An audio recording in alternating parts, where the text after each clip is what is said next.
There's a point in the week where everything is already moving, but nothing feels decided. You're not starting anything. You're not finishing anything. You're just inside it. The day doesn't arrive cleanly. It carries yesterday with it. You walk in already holding a pace that wasn't chosen today.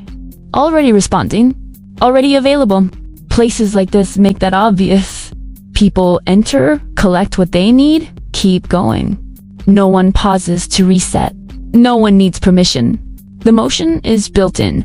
You follow it without thinking, because thinking would slow you down, and slowing down would feel out of place. So you move through aisles, past shelves, along paths that don't belong to anyone in particular. You reach for things automatically. You hesitate. You put them back, not because you're unsure, because nothing is urgent enough to decide yet. That's the strange part. Nothing is wrong. Nothing is pressing. And still, you don't feel free. Your attention stays slightly ahead of you. You remember what you still need to do, what you haven't answered, what you'll come back to later. Everything stays open. This is what unfinished feels like. Not dramatic, just persistent. Standing at a checkout makes it clearer.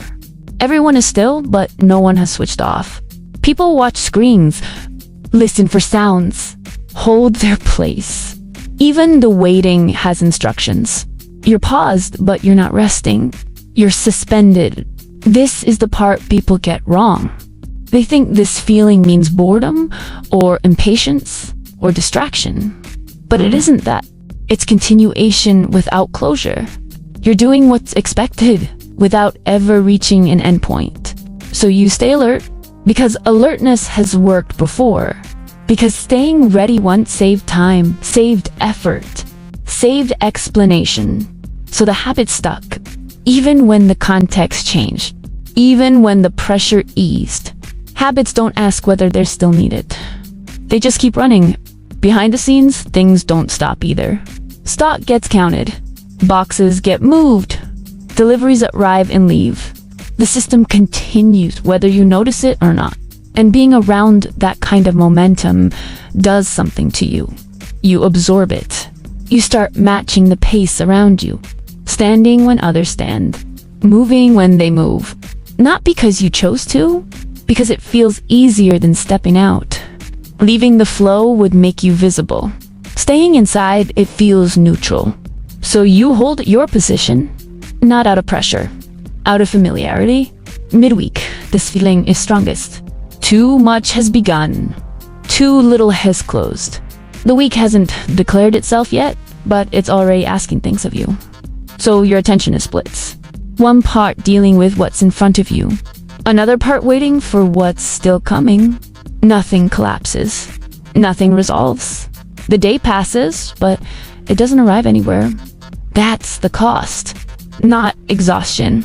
Not stress. Occupation. Your attention is always partially claimed. Your body is always slightly engaged.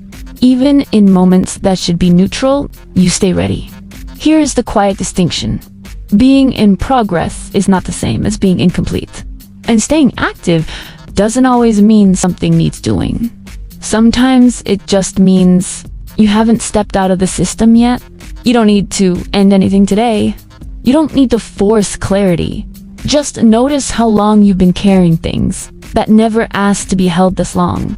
That noticing changes the texture of the moment, even if nothing else changes. That's enough for now.